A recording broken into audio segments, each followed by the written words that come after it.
Right, I'm just going to go through two final quick questions here, and these ones here are a little bit different. They're not very typical kind of questions, and to be honest, I wouldn't expect something like them on an exam, but it's a handy thing to know about anyway. So find the equation of the tangent to the following at x equals 0. So the first one is f of x equals x to the power of 1/3, so it's the cube root of x. And the second one is f of x equals x to the 2/3, so that's the cube root of x squared. Now the cube root of x, that's really like the sort of opposite of x cubed. And so essentially what it is a cubic function turned on its side. So it's actually going to go out here. Here it's going to let me draw it. And it's going to go out here. So that's the cube root of x graph, noting that we can take the cube root of negative numbers. But the important thing is that it actually has a sort of sideways point of inflection there. So instead of having the gradient of 0 being a horizontal part, this is actually a vertical part here. Okay, and so as we're approaching that, the gradient is getting steeper and steeper and steeper until at this point, the gradient is actually vertical. Now, what that means is that, well, essentially the gradient is equal to infinity, or, we could say that it's undefined in a sense, but this is, as there's going to be a vertical gradient, and so we actually call it a vertical gradient.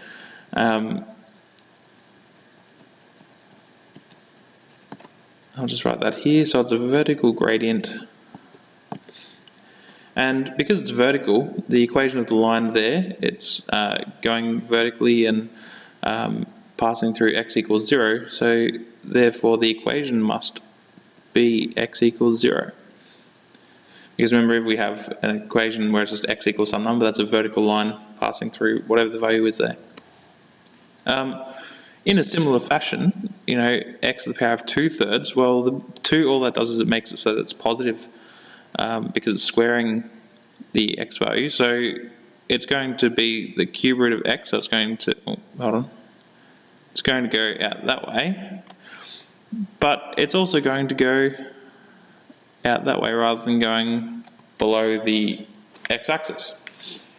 So this is the graph of x to the power of 2/3. You can use a calculator to verify that if you'd like. But you can see here that this one here has like some kind of weird point going on here as well. Now this point, just so you're aware, is called a cusp. Okay, I'll just write that on the side. So it's a cusp, and that's that sharp point just here. So the thing is, as we approach this here from the right, okay, so focus on this right-hand branch of the graph, you can see the gradient here is fairly flat, and it's a bit steeper here, and it's a bit steeper here, and it's getting quite steep in here, and by the time we're getting like infinitely close to this point, it's going to be really, really steep. And so it'd be like a very large positive value, positive infinity essentially, because it should be vertical as well.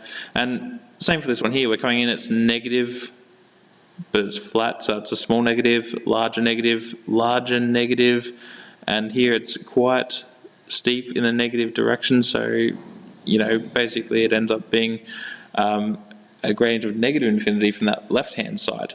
And so because the gradient is equal to negative infinity from the left and positive infinity from the right, it essentially has to join those 2 points. So again, that's a vertical gradient, and again, it's going to have the equation x equals 0. Now, as I said, this is quite a strange situation. It's not one that we encounter in very often, and I've never seen it on an exam before, but, well, you never know. I wouldn't spend too much time getting caught up on these questions, but yeah, just see how you go and keep it in the back of your mind that there is a situation for this where it has that vertical gradient. Anyway, leave it there and see you next time.